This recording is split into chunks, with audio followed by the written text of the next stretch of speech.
अस्सलामुअलैकुम नाजरीन, मैं हूं नायला भट्टी और आप देख रहे हैं 7 पॉइंट नेटवर्क। नजर डालते हैं आज की अहम खबरों पर। मेजर आदिल राजा का बयान, रजीम चेंज के बाद पाक फौज के अंदर क्या हालात हैं और पाकिस्तान को सिक्योरिटी के खतरनाक तरीन हालात का सामना है। सुनिए मेजर आदिल राजा की ज़बानी। बिस्मिल्लाहिर्रहमानिर्रहीम। अजीजा ने मन आपको मेजर आदिल राजा का सलाम पहुंचे। आज के तीसरे लाइव व्लॉग सेशन में मैं आपको खुशामदीद कहता हूं। आज 29 दिसंबर है। वैसे तो अमूमी तौर के ऊपर मैं दिन में एक आधी लाइव व्लॉग करता हूं, लेकिन जो मेरे पास इतलात पहुंचती है, इंफॉर्मेशन पहुंचती है खामोश मुजाहिदों की तरफ से, दूसरी सोर्सेज की तरफ से, वो मेरे पास अमानत होती है और मैं फौरन से पहले आप तक पहुंचाना चाहता हूं। इसलिए आज मेरे पास जो है अमानतें इकट्ठी बहुत ज्यादा हो गई थी, तो मैंने कहा कि आज ये तीसरा लाइव व्लॉग भी कर लिया जाए। ये वैसे मैंने पहले से प्लान किया हुआ था, लेकिन कुछ इन्फॉर्मेशन मजीद इसके अंदर आई है। पहले तो मैंने आपको जो प्लान किया था वो जर्नैलों की जान को जो खतरा है उसके बारे में आपको बताना था। मुझे इन्फॉर्मेशन कल कुछ पहुंची थी तो मैंने प्लान किया था, लेकिन दरमियान में ही डर्टी हैरी की जो आज हेडक्वार्टर ISI की मुलाकातें हुई हैं उसकी तफसीलात भी मेरे पास पहुंची है। लेकिन पहले ओरिजिनल टॉपिक जो है कि जर्नैलों की जान को खतरा है, तो ये पता मुझे किस तरह चला है जनाब। रावलपिंडी में जो पोस्टेड ऑफिसर्स हैं, हाजिर सर्विस जो अफसरान है, सीनियर अफसरान है, उनका कहना यह है कि सिक्योरिटी जो है वो इस वक्त नेशनल पार्क रोड रावलपिंडी की और गोल्फ क्लब रोड रावलपिंडी की, ये वो सड़कें हैं जिनके ऊपर मौजूदा हायर कमांड जो है, आर्मी चीफ शामिल और रिटायर्ड जो चीफ्स हैं पाकिस्तान आर्मी के, वो रिहाइश पजीर हैं। बिलखसूस जनरल बाजवा रिहाइश पजीर है यहाँ पे, उनके ससुर भी इसी रोड के ऊपर रिहाइश पजीर हैं और आर्मी चीफ भी इसी रोड के ऊपर जो है वो रिहाइश पजीर हैं। तो ये जो रोड है इसकी इंतहाई एक्स्ट्रा, वैसे नॉर्मली इसकी जो सिक्योरिटी है रोड के दोनों अतराफ जो है, मतलब ये रोड इस तरह है कि एक तरफ रावलपिंडी कचहरी की तरफ से रास्ता इसको आता है, दूसरा नेशनल पार्क अयूब पार्क वाली साइड से गुलिस्तान कॉलोनी से रास्ता आता है, और एक रास्ता जो है main Jhelum road GT road वाली साइड से आता है, क्योंकि दो रोड्स हैं। लेकिन तीनों के दाखिली रास्तों के ऊपर जो है वो अब ये पैरा होता है, 3 टियर सिक्योरिटी होती है। पुलिस की सिक्योरिटी होती है, रेंजर्स की सिक्योरिटी होती है और पाक फौज की सिक्योरिटी होती है, जो चीफ ऑफ आर्मी स्टाफ की जो गार्ड बटालियन होती है उसकी सिक्योरिटी होती है।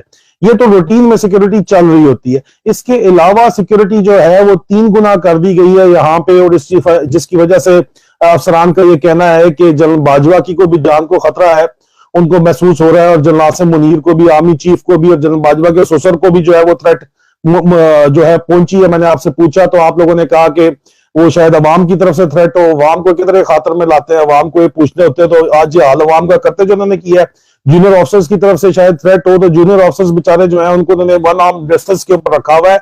उनसे तो मिलते भी जब ये हैं तो मिलने से पहले उनसे वेपन्स तक ले लिए जाते हैं। जी हाँ, ये मैं आपको कंफर्म बता रहा हूं कि जब उनसे मुलाकात भी करते हैं तो उनसे वेपन्स ले लेते हैं। उनके पास जो वेपन्स आपको नजर आ रहे होते हैं उनमें एमुनिशन नहीं होता। ये SOP बैरल अभी से नहीं चल रही है, पहले से चली आ रही है, काफी अरसा इसके अंदर हो गया। जनरल मुशर्रफ के ऊपर जब हमले हुए थे, फोर्सेस के अंदर से ही हुए थे, आर्म फोर्सेस के अपने एहलकारों ने किए थे, उसके बाद से ये SOP जो है तरतीब दी गई थी कि अपनी जो आपकी फोर्सेस हैं वो भी असला नहीं रख सकती। तो असल अंदर खाते फिर मसला क्या चल रहा है? मसला आप देखें कि तज्जियाकार इस वक्त बता रहे हैं कि जनरल आसिम मुनीर, मैं नाम नहीं लूंगा, लेकिन दिफाई तज्जियाकार जिनकी इस वक्त पाकिस्तान की अफवाज के अंदर बहुत ज्यादा करीबी तल्लुकात हैं, बड़े अरसे से हैं, और जो पाकिस्तान की अफवाज को देख भी रहे हैं, उनसे उनमें उनके अफसरान के ऊपर तज्जिया भी कर रहे हैं, उन पर प्रोग्राम्स भी करते रहे हैं मेन स्ट्रीम पाकिस्तानी मीडिया के अंदर, और इंटरनेशनल उनकी रेपुटेशन है, इंटरनेशनल जर्नलिस्ट भी हैं। उनका ये कहना है कि जो जनरल आसिम मुनीर है वो ये लग रहा है कि जी उनके पास कमांड एंड कंट्रोल नहीं है इस वक्त, और जनरल बाजवा ही पीछे से बैठे हुए जो है वो डोरियां हिला रहे हैं। अब इस थ्योरी को तकवीयत इस वजह से मिलती है कि जो जनरल बाजवा की बाकियात हैं वो तमाम अफसरान, डर्टी हैरी टाइप के अफसरान, इवन जो चीफ ऑफ आर्मी स्टाफ मौजूदा जनरल आसिम मुनीर है, उनका अपना पर्सनल सेक्रेटरी तक जनरल बाजवा के दौर का ही चल रहा है। अभी तक अगर जनरल आसिम मुनीर को तब्दीली कर सके हैं तो उन्होंने एक गिनती के नाम के ऊपर अपना चीफ सिक्योरिटी अफसर चेंज कर लिया और पिंडी का कोर कमांडर ने चेंज कर लिया, बाकी सब के सब वही बाजवे की बाकियात चल रही है। तो ये जो ग्राउंड की सिचुएशन है ये इस चीज को तकवीयत देती है कि कमांड एंड कंट्रोल अभी भी किसी तरह शायद जनरल बाजवा के पास है, और जनरल बाजवा ही अमेरिका से जो उसने ओरिजिनल डील की थी जिसके तहत टेक्नोक्रेटिक सेटअप अब लाना मकसूद हो गया है, क्योंकि जो अभी इंपोर्टेड गवर्नमेंट लाए थे वो ये भी तज्जियाकार कह रहे हैं कि वो जो वादे वायद किए गए थे हिंदुस्तान से हालात नॉर्मल करने, इसराइल को तस्लीम करना, इस तरह के जितने भी वादे वायद किए गए थे वो पूरा नहीं कर पा रहे हैं और इकोनॉमी को ठीक नहीं कर पा रहे हैं। तो इसलिए अब जो प्लान बी जनरल बाजवा का था टेक्नोक्रेटिक सेटअप का, वो लाने की तैयारी की जा रही है 3 साल के लिए, जिसमें सबका बोरिया बिस्तरा बंद हो जाएगा। लेकिन अब ये प्लान तो जनरल बाजवा का था, अब ये प्लान भी डिस्कस भी हुआ है, मैंने आपको पिछले वीलॉग के अंदर बता दिया है। और इस प्लान के ऊपर सीनियर मोस्ट जो जनरल कोर कमांडर्स बैठे हुए थे उन्होंने शदीद एतराजात उठाए हैं, उन्होंने इसके ऊपर ऑब्जेक्शन रेज किए हैं। मेरा पिछला वीलॉग आप देख लें, आपको डिटेल मिल जाएगी। तो ये इस पे ये किस तरह हो पाएगा, इसमें टेक्निकल इश्यूज भी हैं, जुडिशियल इश्यूज भी हैं, कॉन्स्टिट्यूशनल इश्यूज भी हैं, लेकिन जब इन्होंने काम करना होता है तो फिर जाहिर बात है कि कुछ ना कुछ करने की कोशिश करते हैं, लेकिन अभी तक लग नहीं रहा कि इनके कंट्रोल में चीजें हैं। उसकी वजह यह है कि मैं आपको अगली बात जो बताऊंगा उससे वाजे हो जाएगा, क्योंकि अभी भी सियासी जोड़ तोड़ के अंदर लगे हुए हैं। अगर तो वाकई टेक्नोक्रेटिक सेटअप ये लगा सकते, प्लान बी जरूर होगा, डिस्कस जरूर हुआ होगा, लेकिन लगाने की अभी तक की पोजीशन में नहीं है, क्योंकि जो इंपोर्टेड गवर्नमेंट नहीं चला पाई, तमाम जो है 14 पार्टियों को इकट्ठा करके ये नहीं चला पाए, तो इंपोर्टेड टेक्नोक्रेटिक सेटअप क्या ये खाक चलाएंगे? तो वो मैंने डिटेल पिछले व्लॉग में की है, इसलिए मैं इसके ऊपर मजीद बात नहीं करूंगा। लेकिन इस वक्त फिर खतरा जर्नैलों की जान को किस चीज से है?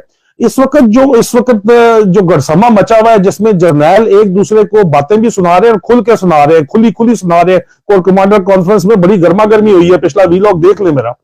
उस सूरत हाल के अंदर जनरल बाजवा को भी कहा जा रहा है कि तू निकल यार, बाहर जा, तू ब्राजील शर्जील इधर उधर चला जा, निकल अब इधर से, हमारी जान छोड़। लेकिन वो जाने पे तैयार नहीं है। उन्होंने भी अपना प्लान यहाँ पे बनाया हुआ है, अपने जो उन्होंने बगल बच्चे जिस जिस जगह लगाए हुए हैं वो अभी भी उनकी बातें सुन रहे हैं, ठीक है। तो फिर ये एहसास, ये तकवीत पकड़ता है कि जनरल आसिम सिर्फ जो है, जो तज्जियाकार कह रहे हैं कि जी सेरेमोनियल सिर्फ फोटो ऑप के लिए इनको चीफ लगाया हुआ है, ये बातचीत की जा रही है। और आप जरा थोड़ा बहुत रिसर्च कर लें, यही बात हो रही है। तो फिर उस सूरत हाल के अंदर जनरल आसिम को पहले भी कहा गया था कि जनरल आसिम की जान को भी खतरा है। ये मैंने आपको पहले इसके ऊपर मैं वीलॉग कर चुका हूं कि उनको कहा गया है कि जनरल आसिफ नवाज जंजुआ की मिसाल आपके सामने है, ज़िया उल हक की मिसाल आपके सामने है, सर्विंग चीफ पहले भी मारे जा चुके हैं, कत्ल किए जा चुके हैं। उसके साथ साथ जनरल बाजवा को भी जवाबी में फिर जवाब में सुना है कि ये अब कुछ गैर मुसद्दक़ा इतलात है, लेकिन मैंने ये बहरहाल सुना है कि जनरल बाजवा को भी पैगामात पहुंचाए गए हैं, क्योंकि इनकी रातों की नींदें उड़ी नहीं है कि अगर तो आर्मी चीफ जा सकता है तो आप भी जा सकते हैं, आप फिक्र ना, आपके किस खेत की मूली है फिर। तो ये आपस में इस वक्त आर्मी के कंट्रोल की जो चपकलिश बनी हुई है, जो जंग बनी हुई है, जो ये मौकरी बनी हुई है इस वक्त जो, और इस वक्त पाकिस्तान के दुश्मन जो है वो पंजे तैयार करके बैठे हुए हैं कि हमें जरा सा मौका मिले हम अंदर पहुंचे, क्योंकि उनके ख्याल में पाकिस्तान का कमांड एंड कंट्रोल इंफ्रास्ट्रक्चर जो है वो फेल हो चुका है, ये इन लोगों का ख्याल है।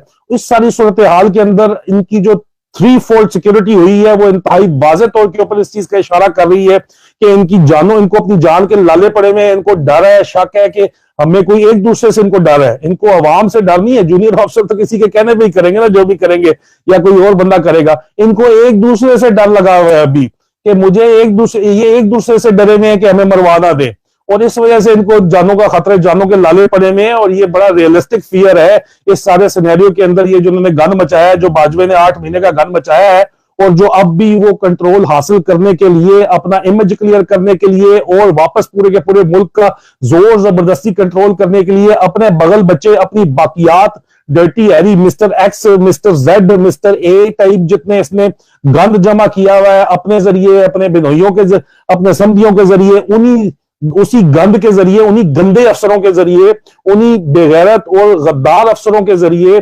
उन्हीं करप्ट और बेशरम अफसरों के जरिए अभी भी वो जो है अपनी साजिशी ज़हनियत जो है वो चला रहा है। और जनरल आसिम मुनीर कुछ कर नहीं पा रहे बाज़े तौर के ऊपर, क्योंकि वही अफसर वही उन्हीं अपॉइंटमेंट के ऊपर बैठे में अपने अफसर तक नहीं ला पा रहे। तो ये जाहिर बात है कि फिर जानों के खतरे तो इनको आपस में होंगे ही होंगे, और यहाँ पे मसला खराब हुआ है।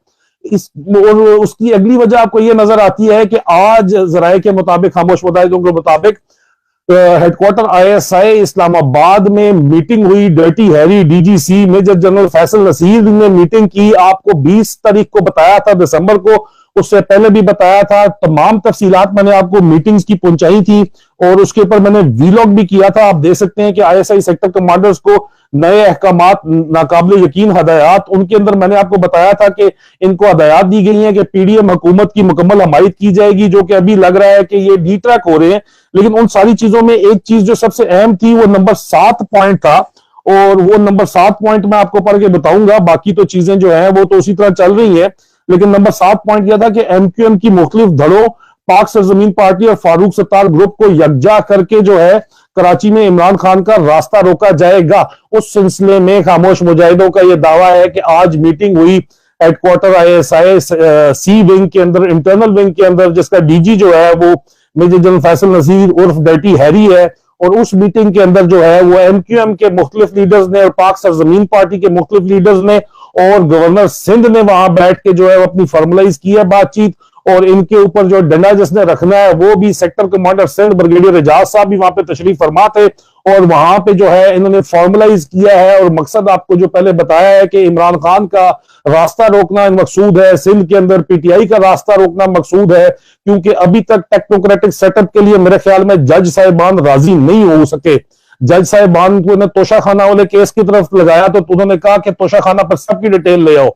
जाहिर बात है जजेस ने भी जुडिशरी की क्रेडिबिलिटी मेंटेन रखनी है, नहीं तो जुडिशरी, वकला, जजेस के ऊपर कौन एतबार करेगा। फिर लोग अपने जरगे बिठा के बैठ जाएंगे, पंचायतें बिठा के बैठ जाएंगे, इन लोगों को जाके फीसें कौन भरेगा कोर्ट के अंदर और वकीलों के पास जाके। तो इस वजह से एक तो इन लोगों को अपना सर्वाइवल का लाले पड़े में, और दूसरी तरफ आपको नजर ये आता है कि सियासी जोड़ तोड़ फिर भी जोरों के ऊपर है, और जो इनको आईना दिखाए उसको ये कहते हैं कि नहीं जी ये बोल क्यों रहा है, ये गद्दार है, उस पर गद्दारी का टप्पा लगाते हैं।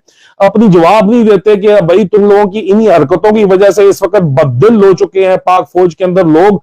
आपको अभी रिक्रूटमेंट ड्राइव चलानी पड़ रही है पाक फौज में लोगों को इंडक्ट करने के लिए, और रिजाइन तो आपको बताया 5000 प्लस पेंडिंग पड़े हुए अफसरान के, और नए लोग जो है उनकी इतनी कमी हुई हुई है, आपको कैपेबल मैन पावर मिलने में इतनी कमी हुई हुई है कि आपको रिक्रूटमेंट ड्राइव में आपके जो ISSB के ऑफिसर्स हैं, रिक्रूटमेंट GTOs टाइप ऑफिसर्स है, उनको FM रेडियोस के ऊपर बैठा के जो है वो काम करना पड़ रहा है। जिस तरह अंकल सैम सामने अमेरिका ने बैठाया था, अंकल सैम वांट्स यू जो करता था ना, इसी तरह इनको बताना पड़ रहा है कि वी वांट यू, दोबारा से वही ड्राइव चलानी पड़ रही है। तो ये सारी सिचुएशन जिसमें आप पहुंचे, किस वजह से पहुंचे, आप अपनी वजह से पहुंचे, बाजवे की वजह से पहुंचे, और बाजवे को अभी भी आपने गोदी में बैठा के रखा हुआ है, और ये आपको बहुत भारी पड़ने वाला है सबको। ये मामलात से बद से बदतर होते चले जाएंगे इंशाल्लाह। बशर्ते जिंदगी बहुत जल्द आपसे दोबारा मुलाकात होगी।